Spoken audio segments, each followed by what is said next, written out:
Hello. So, I am Mrs. McLean, and I'm Miss Fry. And we are both your English 2 teachers.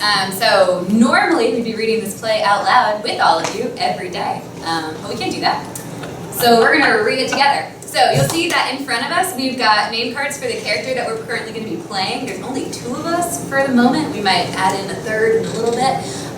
But to that point, we're going to be kind of switching through these, so you'll know who we're playing by who's going to be in front of us this time. Miss Fry is going to be doing Oedipus the entire time. So you'll always know if Oedipus is talking, it's Miss Fry, and I'm pretty much everybody else. I get to be a king. She gets to be a king. So, Oedipus starts 15 years after the events of the Theban legend. So he has married Jocasta, he's had his 4 children, and they are now king and queen of Thebes. So recently, a really horrible plague has happened. Lots of bad things are happening. We'll talk more about that in a minute. And Oedipus is having to address his people. Yes. All right, start us off. So here are the stage directions. The royal house of Thebes. Double doors dominate the facade. A stone altar stands at the center of the stage. Many years, 15, have passed since Oedipus solved the riddle of the Sphinx and ascended the throne of Thebes. And now a plague has struck the city. A procession of priests enters, suppliants broken and despondent. They carry branches wound in wool and lay them on the altar. The doors open, guards assemble. Oedipus comes forward, majestic, but for a telltale limp, and slowly views the condition of his people. Short version, he's standing outside of his palace, and that's where he'll be the whole time. He says, "Oh, my children, the new blood of ancient Thebes, why are you here? Huddling at my altar, praying before me, your branches wound in wool. Our city reeks with the smoke of burning incense, rings with cries for the healer and wailing for the dead. I thought it wrong, my children, to hear the truth from others' messengers. Here I am myself. You know me. The whole world knows my fame. I am Oedipus." Stop there for a second. So, what do we notice about Oedipus's introduction? This is the first time we're seeing this guy. These are the first words he says to us as an audience and to his people. What do we make of him, Miss Fry? Well, I think that we can make a lot of him. One, I think he might have a little bit of an ego. A little bit. Yeah. The whole world knows my fame. I am Oedipus. It's very direct. Yep. It's a very distinct statement. And he just assumes everybody knows who he is. Absolutely. Now, with that in mind, I will also say, in his defense, that it may possibly be a good thing if the city's in a plague, that he be confident to help them out. And 2, since we have talked about how the Greek stage works, he would be the first character on the stage wearing a giant mask. The only way the audience is going to know who he is if he says, "Hello, my name is." That's true. So part of it is the fact that we're dealing with the restrictions of the time period. But part of it is also that he's real cocky and real arrogant and pretty full of himself. That said, he does seem to be a fairly strong leader, at least at the outset. He calls them his children. He does. And we know that Thebes is in a bad way, right? Huddling at my altar, reeks with the smoke of incense, rings with cries for the healer, and wailing for the dead. All of those are not so great things. No. All right, quick stage directions. So I help the priest to his feet. And then I talk to an old dude. "Speak up, old man. Your years, your dignity, you should speak for the others. Why here and kneeling? What preys upon you so? Some sudden fear? Some strong desire? You can trust me. I'm ready to help. I'll do anything. I would be blind to misery, not to pity my people kneeling at my feet." O Oedipus, king of the land, our greatest power, you see us before you now, men of all ages clinging to your altars. Here are boys, still too weak to fly from the nest, and here the old, bowed down with the years, the holy ones, a priest of Zeus myself. And here the picked unmarried men, the young hope of Thebes, and all the rest. Your great family gathers now, branches wreathed, massing in the squares, kneeling before the 2 temples of Queen Athena, or the river shrine where the embers glow and die, and Apollo sees the future in the ashes. Our city, look around you, see with our own eyes. Our ship pitches wildly, cannot lift her head from the depths. The red waves of death. Thebes is dying. A blight on the fresh crops and the rich pastures. Cattle sicken and die, and the women die in labor, children stillborn, and the plague. The fiery god of fever hurls down on the city, his lightning slashing through us, raging plague in all its vengeance, devastating the house of Cadmus. And Black Death luxuriates in the raw, wailing miseries of Thebes. This is not really a travel brochure to go there right now. No, it's a terrible place. So, what are some of the issues that Thebes is facing right now at this moment? So, really, it's about 5 symptoms of the plague, right? So, what's the first one? It looks like we've got a blight on the fresh crops. And what does the blight mean? They're dying. Yeah, basically, it's all the crops have gotten sick, right? So, they've gotten some sort of, fungus or whatever that causes all of them to die. So, they have no food. Not good. Second one. The cattle sicken and die. So then you have no other food, right? Yeah. So you don't have the plants to feed the cows. All the cows are getting sick and dying, so you have no meat, you have no vegetables. Right. Not great. 3. Women are dying in labor. Horrifying. Nobody wants that. Number 4. Children are stillborn. Feels like you shouldn't be giggling while saying that. What is stillborn mean? Stillborn. It means that the babies were alive in their mummies, and then when they are born, they are dead. Right, so it's not even just the horror of like losing children, but it's losing children when there should be live ones, right? Yes. So you go through the whole process of labor, you're having to go through all these horribly crazy things, and then at the end of all of this terror and pain and all that stuff that goes along with labor, you also don't have a baby at the end, right? And losing the young in an illness is always infinitely worse. Absolutely. And then the last one. We're looking at the plague. So everybody else is also dying, right? So I think it's really interesting how they describe the plague, right? So what literary device is being used here when they talk about that fiery god of fever hurling down on the city? What literary device is that? They can't answer me, so it has to be you. Oh, that's really sad. It is sad, I know. Oh, I think Miss Murdoch wants to join us. I don't know. Miss what you're Murdoch. It's personification, right? So we're giving the plague, right, these human characteristics. But what's the effect of that? Like, why personify the plague? What does it do? What do you guys think? This is a good time to talk amongst yourselves. It would be a great time. And this might be questions that you'll have to answer in a discussion once I make that. I think the short version is, if we act like straight up, the priest is coming to the king and he's saying, if you are alive, you are affected. Doesn't matter if you were young, if you were old, what part of life. And the plague itself, if it can live, it is dying. That's the long and the short of it. So when they're coming to the king, they need help. It's also, I think it does the thing where, sickness is something that we can't fight.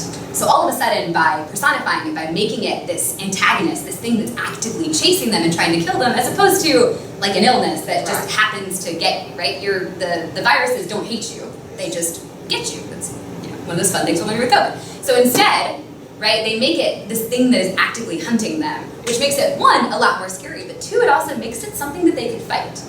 I think this also deals with the fact that in Greece, if you're dying of plague, it's because you've done something wrong, not just because, some new virus has shown up. Right. So there's also kind of that aspect to it. We also have the first introduction of the ship being described, or the city being described as a ship. Absolutely. Right? And this ship is not in a great place, right? If it's pitching wildly, cannot lift her head from the depths, the red waves of death, it's caught in a storm. Right. And they're going to use that again a little bit later. Now we pray to you. You cannot equal the gods, your children know that, bending at your altar, but we do rate you first of men, both in the common crisis of our lives and face-to-face encounters with the gods. You freed us from the Sphinx, you came to Thebes and cut us loose from the bloody tribute we'd paid that harsh, brutal singer. We taught you nothing, no skill, no extra knowledge, still you triumphed. A god was with you, so they say, and we believe it. You lifted up our lives. So now again, Oedipus, king, we bend to you, your power, we implore you, all of us on our knees, find us strength. Rescue. Perhaps you've heard the voice of a god or something from other men. Oedipus, what do you know? The man of experience, you see it every day. His plans will work in a crisis. His first of all.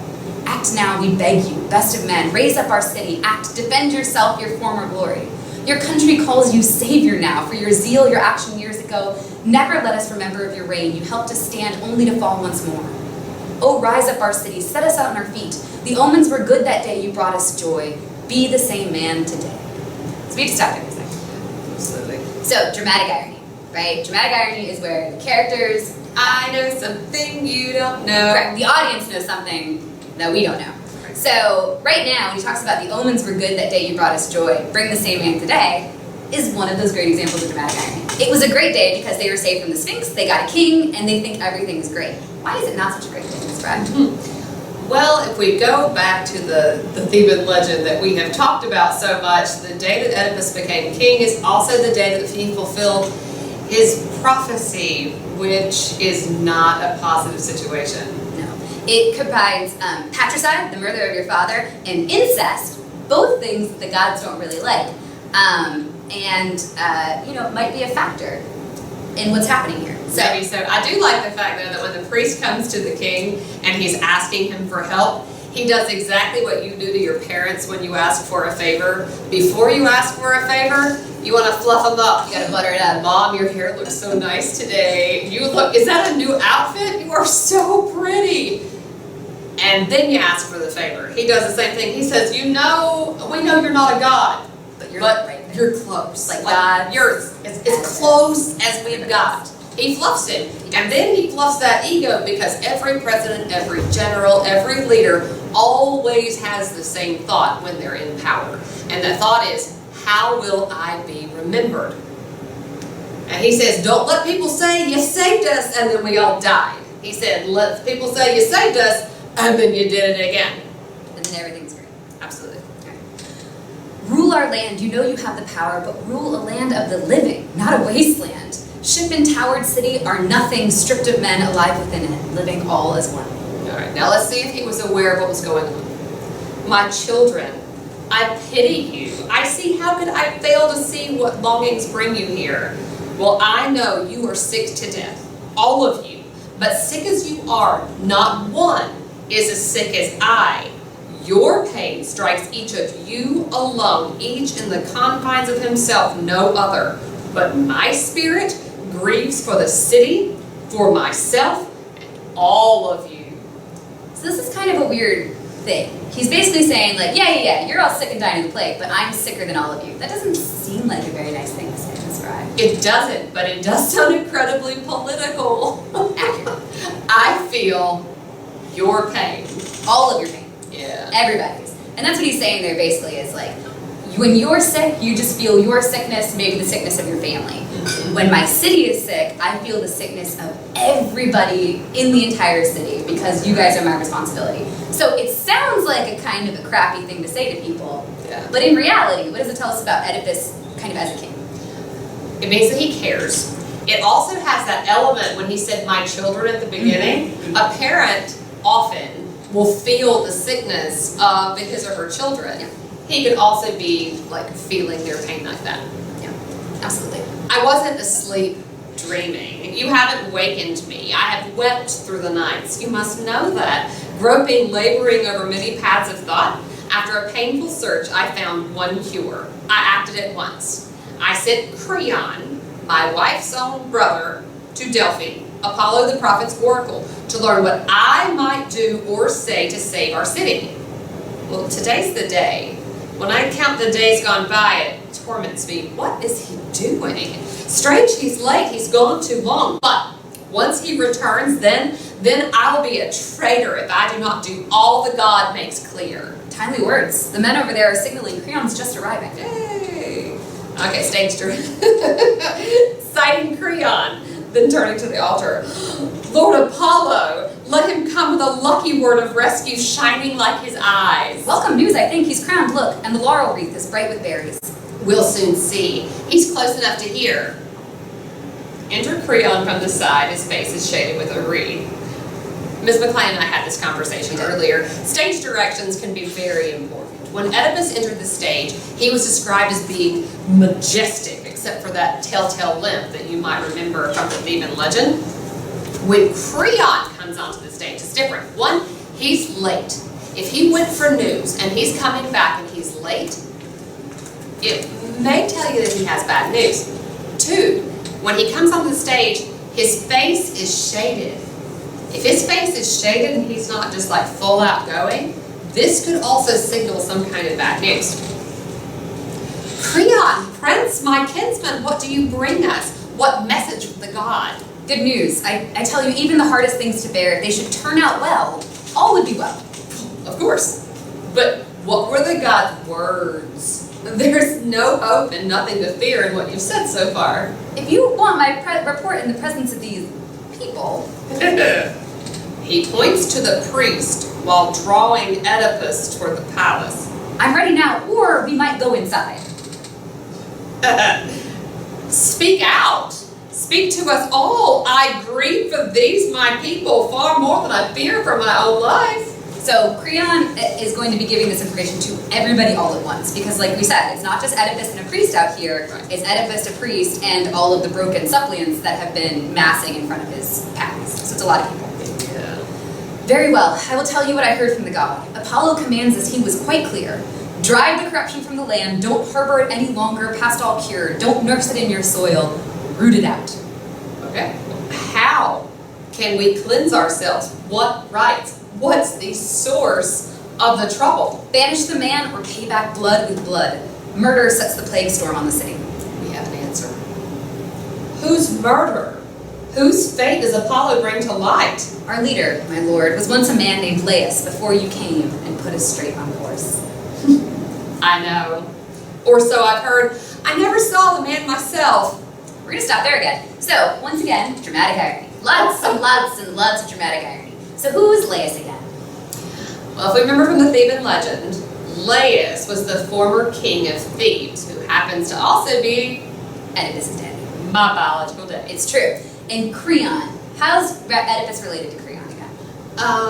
Okay, so Creon is Oedipus's uncle. Yes. Which is brother-in-law, because he is the brother to Oedipus's wife, Jocasta. But since his wife also happens to be his mama, that means that her brother is his uncle. When your family tree does not branch. It's true. So we're going to see a lot of these double ties is kind of what I think of them as, right? So a lot of characters have multiple relationships with each other. That's right. Many of them blood. Because, again, incest. So what are the two options for the murder of Laius so that they can get rid of this plague? Okay, we either have to kick out the murderer. He can never return to the city ever again, which is one of the ideas of exile and banishment. Or we have to kill him. Or he has to die. Kill the killer. Pay back blood with blood. Right, so we have two options, right? So we know that by the end of the plague, one of these two things is going to have happened to Oedipus. This is a tragedy. It's the only way it can work out. Yeah. Right, and then the irony is that not only has he seen him when he was an infant and as a baby, but he also saw him when he did what? When he killed him. When he did all the murdering. Road rage is bad. It's true. Okay. Well, he was killed, and Apollo commands us now, he could not be more clear. Pay the killers back, whoever is responsible. But where on earth are they? Where to find it now? The trail of ancient guilt so hard to trace. Here in Thebes, he said. Whatever is sought for can be caught, Whatever is neglected slips away. Okay. But where? In the palace, the fields, or foreign soul? Where did Laius meet his bloody death? He went to consult an oracle, Apollo said, and he set out and never came home again. Okay, so no messenger, no fellow travelers saw what happened? Someone to cross-examine? No, they were all killed but one. He escaped, terrified. He could tell us nothing clearly, nothing of what he saw. Just one thing. Well, what's that? One thing could hold the key to it all. A small beginning give us grounds for hope. He said thieves attacked them, a whole band, not single-handed, cut Laius down. So that's weird. I don't do math well. That's why I teach the English. True. But I do know that according to the Theban legend, it was one man. And the witness to the murder came back to the city and said, it was a whole bunch of them. And I know math well enough that this and that, they don't equal. So there's kind of two options here. Either he lied, because somebody tried to murder a bunch of people. Or, and I always think this is a possibility, is that he didn't believe what he saw, which was the idea that one guy was able to kill an armed retinue and a king all by himself. It does seem kind of crazy. So I can understand if I escaped, I might think, maybe I just made that up. Maybe there was more than one guy. Okay. So we have two options, kind of, for why that might I happen. come back. I mean, he was 15. But if I were the witness, and I got back to the city, and my job had been to protect the king, and I survived, I didn't get killed, I ran away, Yeah. I might be kind of embarrassed. You wouldn't want to say it was just the one guy. No. Okay. And I don't even know that they would believe me if I said it was one guy. That's true. They might think that you had something to do with it. Yeah. Conspirators. All right. Go ahead, Oedipus. A thief so daring. Yep. A thief so daring, so wild, he'd kill a king? Impossible, unless conspirators paid him off in thieves. We suspected as much, but with Laius dead, no leader appeared to help us in our troubles. Trouble? Your king was murdered. Royal blood. What stopped you from tracking down the killer then and there? The singing, riddling Sphinx. She persuaded us to let the mystery go and concentrate on what lay at our feet. That thing that was murdering people in the city, Distraction. You let the Sphinx tell you what to do? Yeah. Okay. It was a distraction. All right. We were busy. Okay. Getting murdered. For not answering a riddle. No. I'll start again. I'll bring it all to light myself. Apollo is right. So are you, Creon, to turn our attention back to the murdered man. Now you have me to fight for you. You'll see.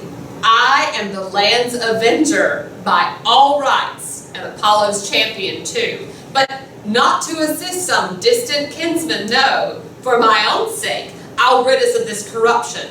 Whoever killed the king may decide to kill me too, with the same violent hand. By avenging Laius, I defend myself. So that's funny, because he did it. I also think it's funny that he talks about him as a distant kinsman. Why would he call him a kinsman if he doesn't know that they're actually related? I have lots of theories, but I know that he would have to feel connected considering the fact that his wife was married to the guy. So he has to feel connected then to the city in that way. True, and there's also the whole kinship among rulers, right? Like kings have to look out for each other because if people are just killing kings, then God knows what's going to happen. Exactly. So I talked to the priests, the ones who came to ask for help. Quickly, my children, up from the steps, take up your branches now. Then I talked to the guards. One of you, summon the city here before us. Tell them I'll do everything. God help us. We will see our triumph or our fall. So Oedipus and Creon enter the palace, followed by the guards. Rise, my sons, the kindness we came for. Oedipus volunteers himself. Apollo has sent his word, his oracle. Come down, Apollo. Save us. Stop the plague. So the priests rise, remove their branches, and exit to the side. So Apollo, in addition to being the god of the sun and of medicine, was also the god of plagues. So again, there's this idea that this isn't just a sickness that is happening. This is a sickness that is happening for a reason. And the reason that they're giving is regicide. The king was killed. So, that means that angers the gods. Because there's this idea that the kings were chosen by the gods. If you were so special as to be a king, it must mean that the gods love you.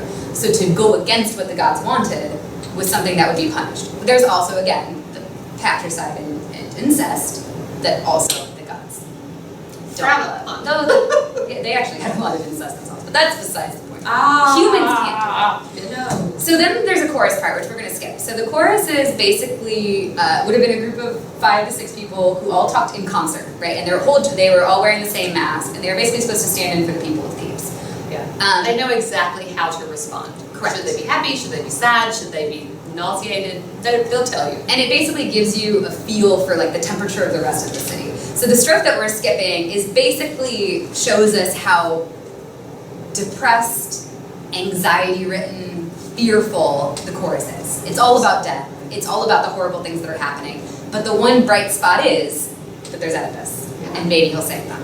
Absolutely. They go through at the very end of the strophe, they just continually name a number of the different gods. Correct. Asking for help from every single one of them. They're praying. Yeah. Grasping at straws a little bit here too at this point. So when they come back in, Oedipus enters the palace to address the chorus, as if addressing the entire city of Thebes. Prior to this, he was only talking to a select group who were chosen to go to him and ask for help. Now he is talking to everyone. Everybody. You pray to the gods? Let me grant your prayers. Come, listen to me. Do what the plague demands. You'll find relief and lift your head from the depths. I will speak out now as a stranger to the story, a stranger to the crime.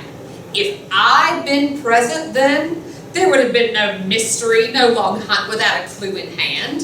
So now, counted a native Theban years after the murder, to all of Thebes I make this proclamation. If any one of you knows who murdered Laius, the son of Labdacus, I order him to reveal the whole truth to me. Nothing to fear. Even if he must announce himself, let him speak up and so escape the brunt of the charge. He will suffer no unbearable punishment, nothing worse than exile, totally unharmed. Alright, so first off, you have to love Oedipus. Basically saying, like, why are you praying to those gods when I'm, like, right here? Like, right here. I can take care of it. As freshmen, they all read the Odyssey, and we know what happened to Odysseus when he was like, hey, I got this. Yeah. And no, you don't mess with gods. They don't like that. And then, again, we have that great dramatic irony. I speak it now as a stranger to the story, a stranger to the crime. If I had been present then, yeah, he was there for all of those things. So he gives our first option to our murderer. Yeah. What's he tell him they can do? Just says, hey, just come to me. If you did it, just come to me. All we'll do is kick you out. It's kind of like when, That's it. kind of like when your parent says, just tell me the truth. Yeah. Just come up. You're not going to get in trouble. Just tell me the truth. And then what happens? But anyway, he says, come to me. I'll just send you off into exile. Yeah. Here's 2. Next. If anyone knows the murderer is a stranger, a man from alien soul, come, speak up. I will give him a handsome reward and lay up gratitude in my heart for him besides. So this is like when your parents are, so like, you've done something wrong and you have siblings, and you're not coming up. So then they tell your siblings, if anybody knows what happened, then they should tell me, and then they'll get good stuff. So he's moved from open cajoling to bribery, Straight up. in a way to get somebody else to sell out this murderer. Stage direction says, silence again, no reply, because I'm willing to bet they're all staring at the rocks on the ground. And also, he's the one that did it, so. Yep. But if you keep silent, if anyone panicking, trying to shield himself or friend or kin rejects my offer, then hear what I will do.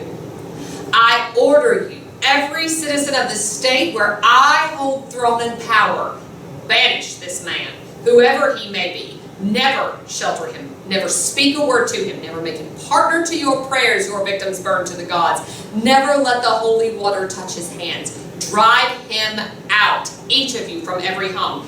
He is the plague, the heart of our corruption, as Apollo's oracle has just revealed to me. So I honor my obligations. I fight for the god and for the murdered man. So that's curse 1. Now my curse on the murderer. Curse number 2. Whoever he is, a lone man unknown his crime, or one among many, let that man drag out his life in agony, step by painful step. I curse myself as well.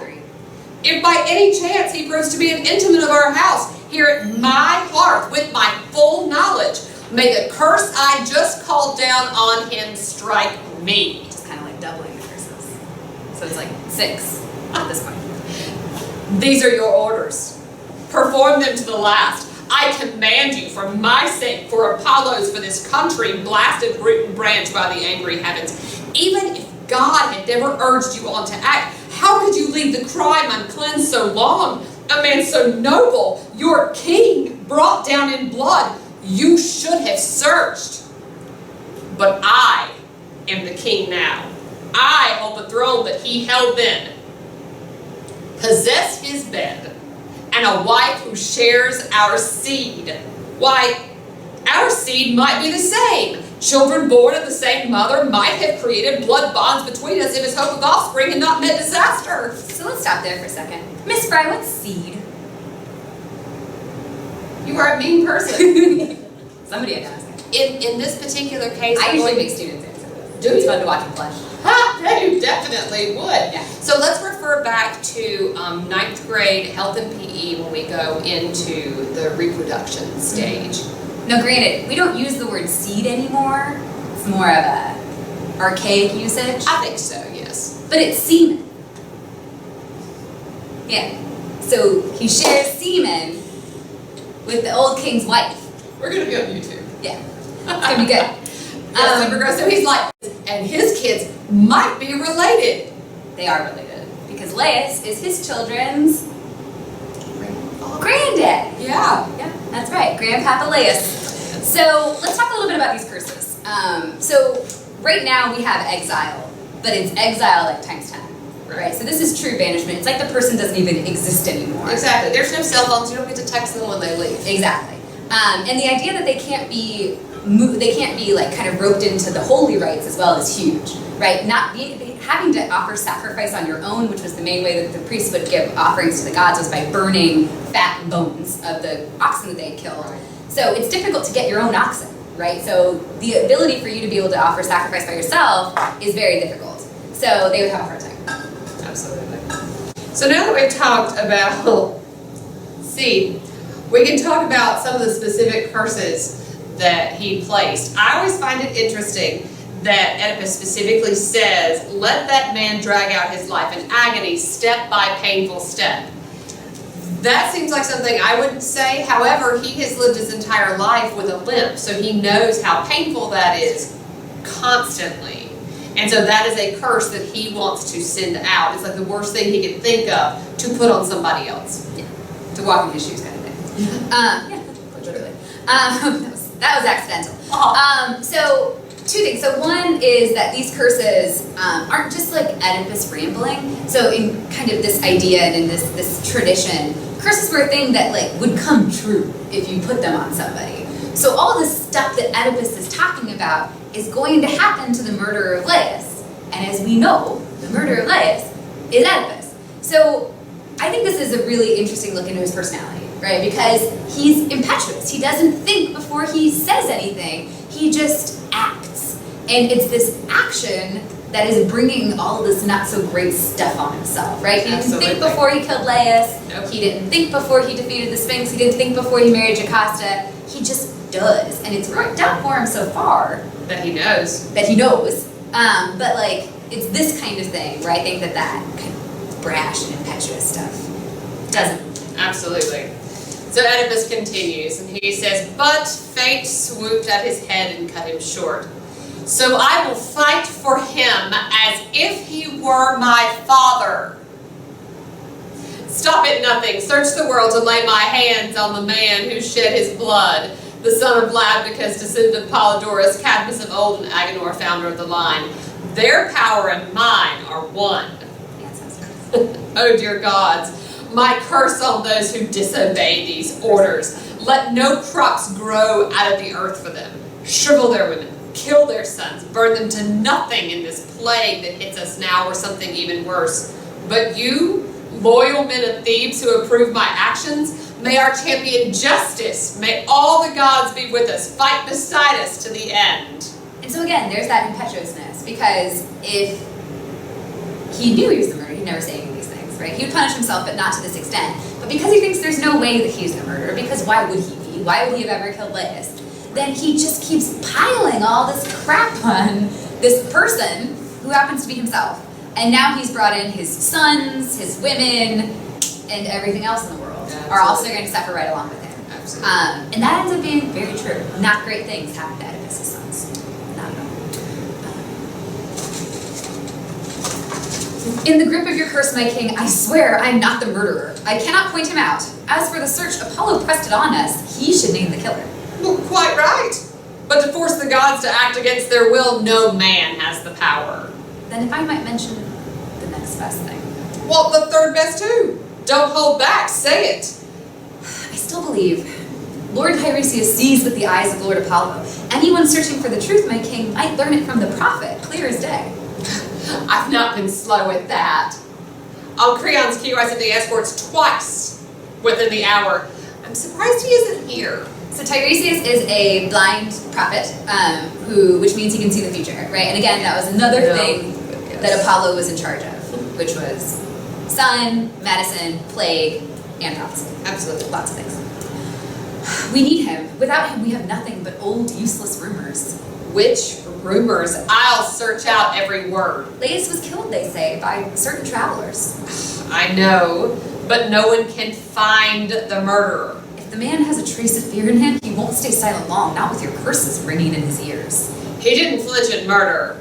He'll never flinch at words. That's quite true. All right. Here he comes. Again, he cannot see with his eyes, but he can see with his mind. Enter Tiresias, the blind prophet, led by a boy with escorts and attendants. He remains at a distance. Doesn't want to go near. Because again, he can see the truth, right? Yeah. Not literally see it, but metaphorically. So he didn't even come on the stage. Just hangs out on the side. Here's the one who will convict him. Look, they bring him on at last. The seer, the man of God, the truth lives inside him alone. Awesome. O Tiresias, master of all the mysteries of our life, all you teach and all you dare not tell. Signs in the heavens, signs that walk the earth. Blind as you are, you can feel all the more what sickness haunts our city. You, my Lord, are the one shield, the one savior we can find.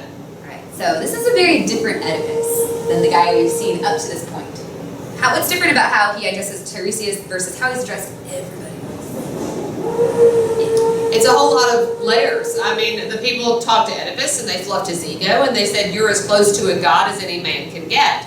Oedipus said, you can pray to me, almost pulling himself up to the level of a god. Then he looks at old blind dude here and says, Lord, Savior, help. Yes.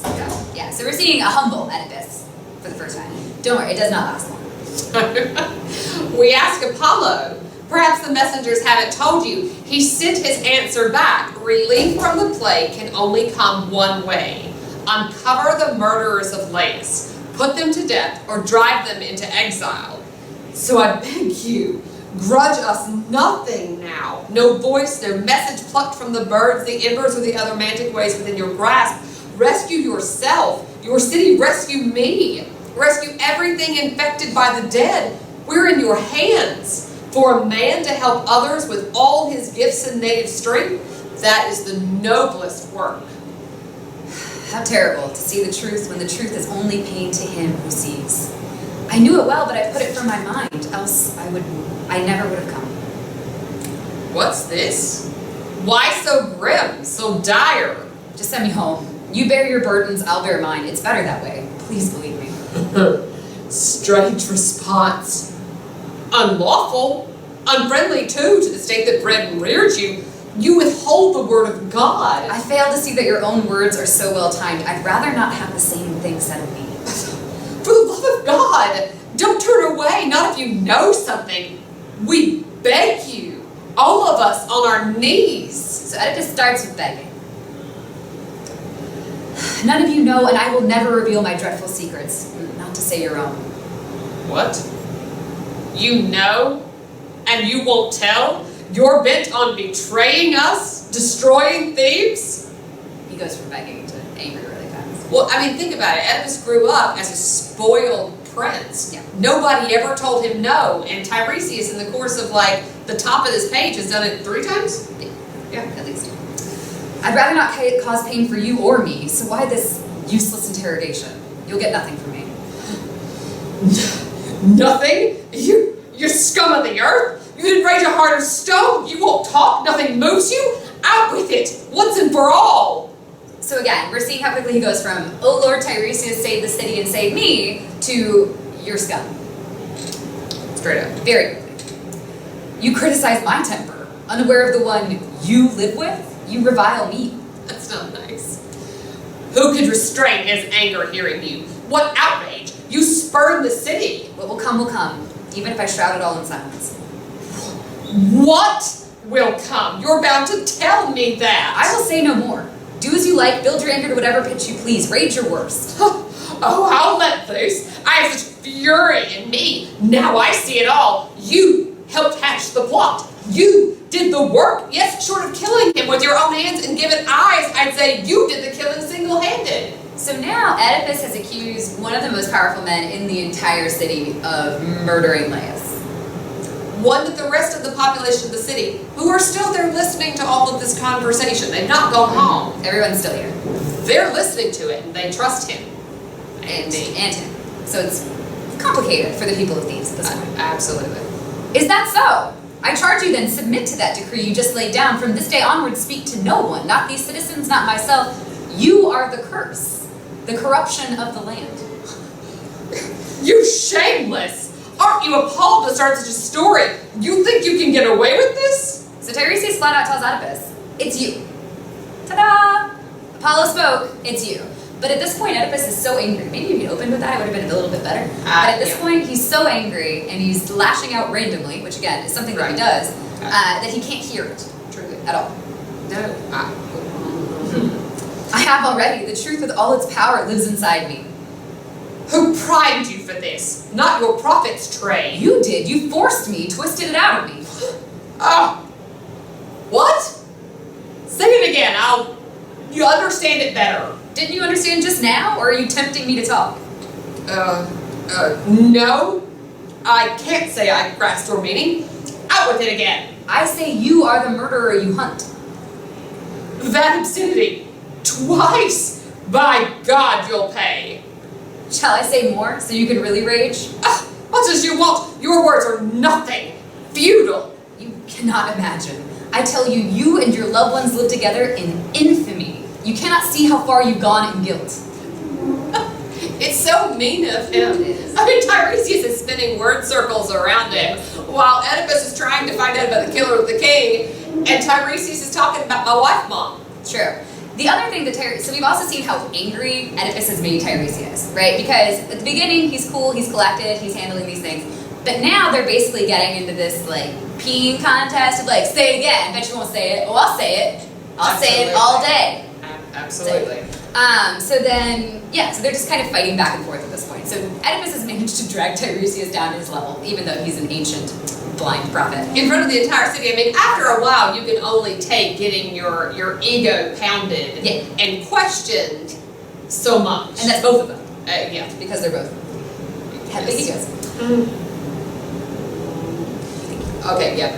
You think you can keep this up and never suffer? Indeed, if the truth has any power. Oh, it does, but not for you, old man. You lost your power. Stone blind, stone deaf, since his eyes blind as stone. I pity you. Flinging at me the very insults each man will hear will fling at you so soon. Oh, blind, lost in the night, endless night that nursed you. You can't hurt me or anyone else who sees the light. You can never touch me. True, it is not your fate to fall at my hands. Apollo is quite enough, and he will take some pains to work this out. Creon! Is this conspiracy his or yours? Now, why is he bringing up Creon? He just pulled it from Just the air. randomly, right? Creon hasn't done anything at this point. All he did was bring the instructions from the oracle. He was very helpful. He's so angry at Tiresias, and he's so upset that he's being accused of murder, that he's just lashing out at everybody, now including his own kin. Yes. Because as a brother-in-law, that would be a very tight bond. And he's just dragging in Creon as well. We also have this fun thing about you can't hurt me or anyone else who sees the light, right? And a lot of times, light is generally a symbol for the idea of truth. Yeah. So it's dealing both with Tiresias' actual blindness, he can't see light, but also the fact that he's arguing that Tiresias is also blind to the truth. The irony of that is that Tiresias is not blind to the truth at all. Oedipus is. Exactly. Creon is not your downfall. No, you are your own. That's pretty accurate. And then what we're going to have is a little monologue by me. The way that I explain this normally to my students in the classroom is a scene from the original Incredibles. There's a part toward the end where Syndrome, who is the villain, is monologuing, and he's explaining how he became a villain in the first place. Mr. Incredible goes off, tries to get away as he's talking, and then Syndrome zaps him and he says, "You caught me monologuing." Oedipus is doing this here because you cannot see, or a Greek audience couldn't see what was happening inside of his mind. The only way they could see how he was going to pull Creon into this mess is if he said all of his thoughts out loud. Yeah. So this is how he's trying to explain how he could Get to Creon. accuse Creon of anything. Oh, power, wealth, and empire, skill outstripping skill in the heady rivalries of life. What envy lurks inside you? Just for this, the crown the city gave me. I never sought it, they laid it in my hands. For this alone, Creon, the soul of trust, my loyal foot from the start, steals against me. So hungry to overthrow me, he sets this wizard on me, this screaming quack. This fortune teller peddling lies, eyes peeled for his own profit, seer blind in his craft. Come here, you pious fraud. Tell me, when did you ever prove yourself a prophet? When the Sphinx, that chanting fury, kept her death watch here? Why silent then? Not a word to set our people free? There was a riddle, not for some passerby to solve. It cried out for a prophet. Where were you? Did you rise to the crisis? Not a word. You and your birds, your gods, nothing. No, but I came by. Oedipus the ignorant. Yeah. I stopped the Sphinx. With no help from the birds, the flight of my own intelligence hit the mark. And this is the man you try to overthrow? You think you'll stand by Creon when he's king? You and the great mastermind? You'll pay in tears, I promise you, for this witch hunt. If you didn't look so senile, the lash would teach you what your scheming means. Now he's threatening to publicly whip him. Yeah. In front of everybody. In front of everybody. Which again is a problem. So he reveals why he thinks Creon wants to overthrow him, and it's the simple, tale as old as time ambition. He thinks Creon wants power. Absolutely, because if Oedipus is the murderer, Oedipus has to leave, there's no king, Oedipus' sons are too young to take over, so the only person left would be Creon. Absolutely.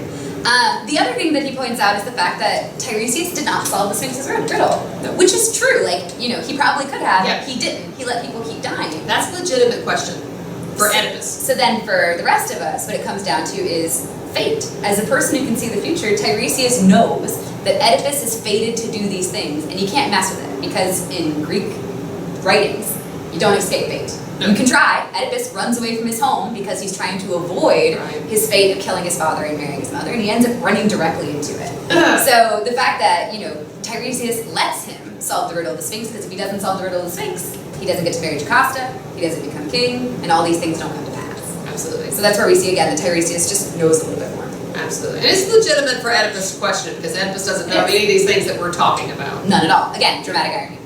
And so now the leader is going to play peacemaker. He's going to raise a white flag. Please stop. I would suggest his words were spoken in anger, Oedipus. Yours too, and it isn't what we need. The best solution to the oracle, the riddle posed by God, we should look to that. Yeah, but Tiresias is done. There's only so much, there's only so many things I can say to him before he's just going to snap. Yeah, because much like Oedipus, he's lived his entire life in power. Pretty much. Yeah. You are the king, no doubt, but in one respect at least, I am your equal, the right to reply. I claim that privilege too. I am not your slave. I serve Apollo. I don't need Creon to speak for me in public. So, you mock my blindness. Let me tell you this, you with your precious eyes, you're blind to the corruption of your life, to the house you live in, those you live with. Who are your parents? Do you know? All unknowing, you are the scourge of your own flesh and blood. The dead below the earth and the living here above, and the double lash of your mother and your father's curse will whip you from this land one day. Their footfall treading you down in terror, darkness shrouding your eyes that now can see the light. Soon you'll scream aloud. What haven won't reverberate? What rock of Citharon won't scream back in echo? The day you learn the truth about your marriage, the wedding march that sang you into your halls, the lusty voyage home to the fatal harbor, and a crowd of other horrors you'd never dream will level you with yourself and all your children. So we have to stop here so that you guys are as grossed out as we are by what Tiresias just said. So Ms. Fry, what's a harbor? Oh, that is not quite the way I was going to do it. Is that not how you do it? That's not, no, here's how I do it. Because, again, you need to understand metaphor, and you need to be grossed out with us, and we don't need to be the only ones who are seeing this. And we didn't write it. Sophocles got this mess in them. Okay. A long time. A long time ago. Okay, so Tiresias says the lusty voyage home to the fatal harbor. Metaphor. Jocasta is the harbor. But what's a harbor? Because I think this is an important part. This is a metaphor. It is a safe place for you to park your vessel. To put a boat. To right? put a, yeah. So Jocasta's the harbor. Then what's the boat that goes in the harbor? Wow. Yeah, I really go into it. Wow, that's pretty amazing. I always think it's super fun because at the beginning, Oedipus is described as being the captain of the ship. Oh, we know. He is. So, if Jocasta's the harbor, then that means that Oedipus is the boat. So that lusty voyage home is him banging his home. Wow. Okay, so now we're all together. We're all in that place. We're never going to talk about this again, except that Sophocles continues to weave this through A lot more than you would ever think. the fabric of the text. You're welcome. There. Now smear us with insults. Creon, myself, and every other word you said. No man will ever be rooted from the earth as brutally as you. Enough! Such filth from him, insufferable. What, still alive? Get out! Faster back where you came from, vanish! I would never have come if you hadn't called me here. If I had thought you would have blurted out such absurdities, you'd have died waiting before I'd had you summoned. Absurd am I? To you, not to your parents. The ones who bore you found me sane enough. Parents, who? Wait, who is my father? This day will bring your birth and your destruction. Riddles, all you can say are riddles, murk and darkness. But aren't you the best man alive at solving riddles? Mock me for that, go on and you'll reveal my greatness. Your great good fortune true. It was your ruin. Not if I save the city, what do I care? Well then, I'll be going. To his attendant. Take me home, boy. Yes, take him away. You're a nuisance here. Out of the way, the irritation's gone.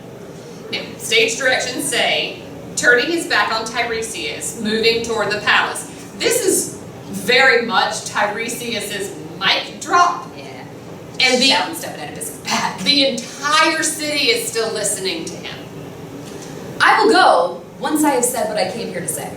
I will never shrink from the anger in your eyes. You can't destroy me. Listen to me closely. The man you sought so long, proclaiming, cursing up and down the murderer of Laius, he is here.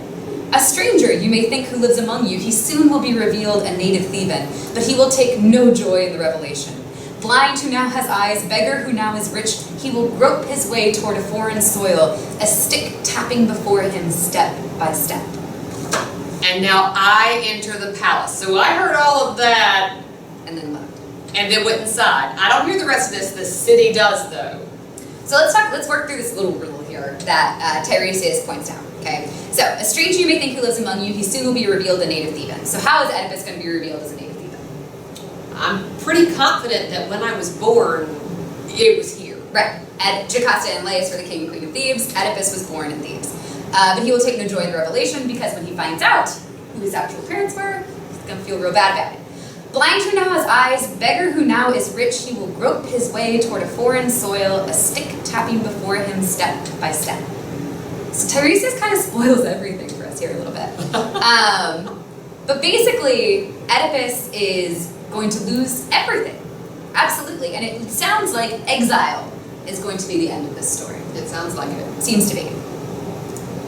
Revealed at last, brother and father both, to the children he embraces, to his mother, son, and husband both. He sowed the loins his father sowed. He spilled his father's blood.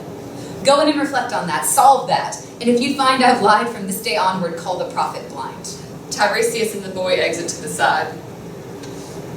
And then we have another chorus part. So this last chorus part basically deals with the chorus being deeply confused. The two most powerful men in their city, the two that they have believed are blessed by gods, one quite literally, and one because of all the things that he's been able to do for them, have just both accused each other of murder of the previous king. So they're freaked out, but they do end on a very specific note with conviction. Absolutely.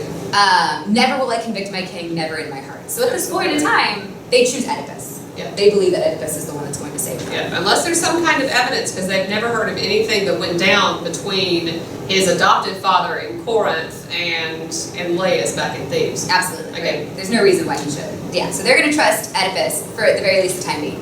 But they are freaked out about it. They are Wouldn't you be? very anxious about what's going on. And they keep talking about terror, right? They're scared because of the things that are going on in the world. Everybody's dying, and your parents are arguing in front of you. Exactly, yeah, basically. All right, so that's part one of Oedipus. Yay!